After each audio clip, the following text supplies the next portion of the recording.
Sarah Olney joins me, Liberal Democrat MP for Richmond Park.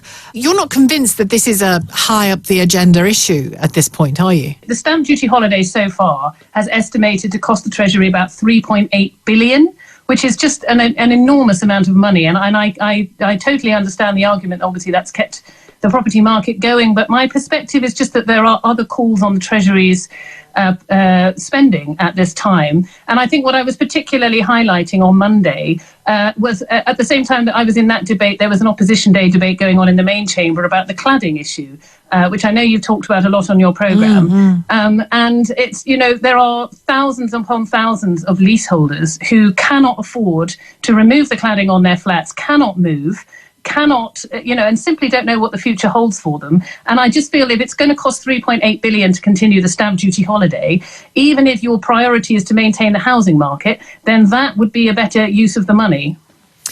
Yeah, is it an either or?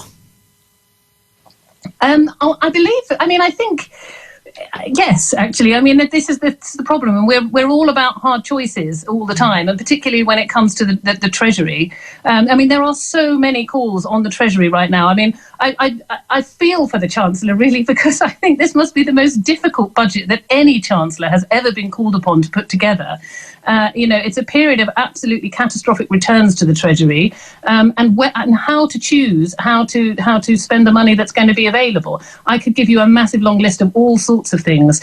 Support for mental health, support for workers who've not been included so far in plans for support. There are so many calls upon the Treasury's time and money, and it seems to me if you want to support the housing market, actually at this time remediating cladding would be a much better use of any money that's going spare, because that, as much as anything, is really jamming up sales at the moment, because people are reluctant to buy flats because they don't know what the liability is going to be. They are, unable to sell, so they can't purchase their next home. So, as I say, even if your priority is to maintain the housing market, if you've only got a small amount of money to spend, it would be much better spent there. This is LBC.